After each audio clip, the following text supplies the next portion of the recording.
instead of having the difference between each term the same, we're going to have the ratio between each term be the same for this partition, because as you'll see, it will help us in the future. So we're going to let C equals B over A and let Ti equals ACI over N for every natural number I. And we're going to have this partition going to be from 0 to N for each I. Clearly, the polynomial function is increasing and strictly increasing. So the supremum of the function on a particular interval is going to be the right point of the interval, right endpoint of the interval. So we have the supremum equals f of ti, which is this when you plug in ti into the function x to the d. So this is our supremum for each mi.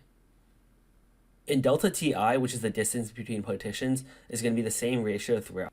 So we're going to have delta ti to be ti minus 1, which is just this, if you factor out a times c to the I over n. And using the definition for the upper sum, we have it's equal to the sum of mi delta ti, which we'll plug in these values as gotten from before, and we'll get that it's ac I over n, and then to the d, and then plus one more, so d plus 1, and then this factored out is just this, and then this is written a little bit differently. So now we're going to factor out all the terms that don't have I, because those are all just constants. And we have a to the d plus 1, which is a constant, and this is also a constant. So we're not summing up any of it, so we can take it out. Now we're going to do some things with just the summation. So the summation, we can write it as this. We're just kind of swapping some terms out.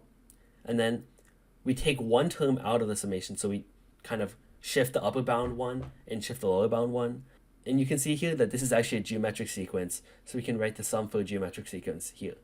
So in total, we have the upper sum is, again, this times the summation as we've done to earlier, and then now we have this giant expression. And since we know C equals B over A, we can raise both sides to D plus 1.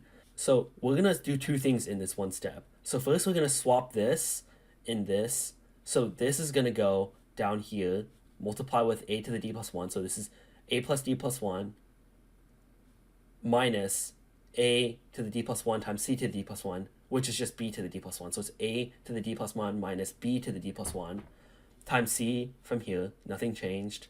And then we swap these two, so this one goes to the top. So now we can take one negative sign out. So we take a negative sign and flip this. And we also take this, one of these, c to the 1 over n, and we multiply it out with the top. So it becomes c to the 1 over n minus 1, and then we flip it, so it's here. So we didn't actually change the expression, we just multiplied by negative 1 twice, which is we flip this and we flip this. Now remember that this is actually also a geometric sequence, which is the reciprocal of this, which is the sum for a geometric sequence, and you can write it like this. Now with all the hard work done, we can write the upper sum in its one last final form. So the upper sum in total, we've done a little bit of simplifying, and it's just this, because the upper sum, again, all of this is just this, and we move it down here, and remember we did something to this, which becomes this. So from part A, we assume that the mesh goes to 0, so we can take the limit as n goes to infinity of the upper sum to find the integral. So the integral from a to b of x to the d is the limit of the upper sum, which is the limit of this, which we found to be equivalent to the upper sum, which is just, okay, there's no n's in here, so we can pull it out of the limit.